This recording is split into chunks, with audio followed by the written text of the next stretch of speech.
Where your treasure is, there will your heart be also. God has hidden unlimited treasures in His Word. Every time we open it, we can discover a new treasure, or admire an old one. What will we find today? Let's dig in.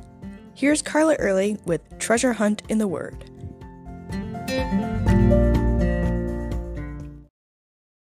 As many of you know, I love genealogy. And yes, even the genealogy portions of the Bible hold treasures for us to find.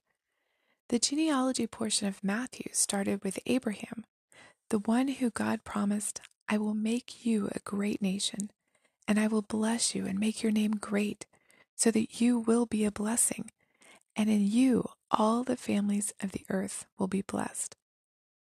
In the story of the Old Testament, we can read about Abraham's family growing and becoming like the stars of the heavens. And now, as the New Testament opens, this promise that in Abraham all the families of the earth will be blessed is about to be fulfilled in Jesus. Isn't that exciting? The culmination of all that Abraham and his family had been waiting for and watching for throughout the generations was about to be revealed. Isaac, the next forefather of the Messiah, inherited the promise that God gave to Abraham.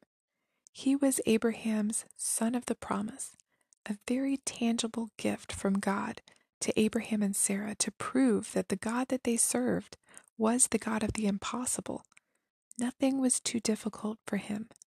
In fact, when Abraham's faith was put to the test, Abraham proved he believed in resurrection. Hebrews 11:19 says, "He considered that God was even able to raise him from the dead, and in a sense he did receive his son back from the dead." Jacob was so determined to be part of that promise that he didn't wait for God to work it out for him. He lied and cheated and stole his brother's birthright and blessing.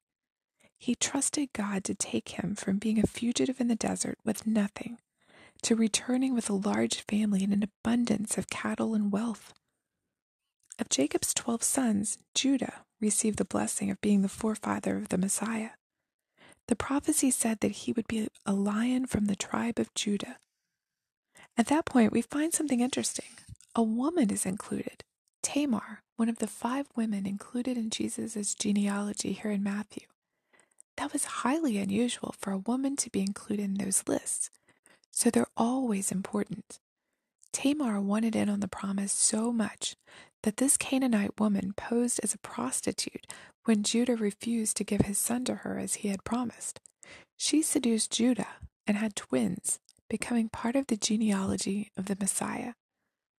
A few generations later, another prostitute got herself in, Rahab. When the Israelites were beginning their conquest of the Promised Land, the spies met her in Jericho. She rescued them from their pursuers, receiving for her trouble not only her and her loved ones' lives, but a place in the Messiah's family tree. Her son Boaz married Ruth, a Moabite, who single-handedly rejoined Abraham and Lot's families since Moab was the son of Lot by one of his daughters. Ruth and Boaz became great-grandparents of the man after God's own heart, King David. We'll end here today with the first 14 generations of God's promises being revealed. None of these people got to see what God's promises were leading to. These all died in faith, not having received the things promised, but having seen them and greeted them from afar. All these, though commended through their faith, didn't receive what was promised. But many believed, and it was accounted to them as righteousness. That's how we can join this family, through faith in God's promises. You can contact us at treasurehuntintheword@gmail.com. Also, if you'd like to share a treasure God has given you by doing an episode, please contact us. You can listen to other episodes on our website, which you'll find in the description below. Thanks for listening, and remember, where your treasure is, there will your heart be also.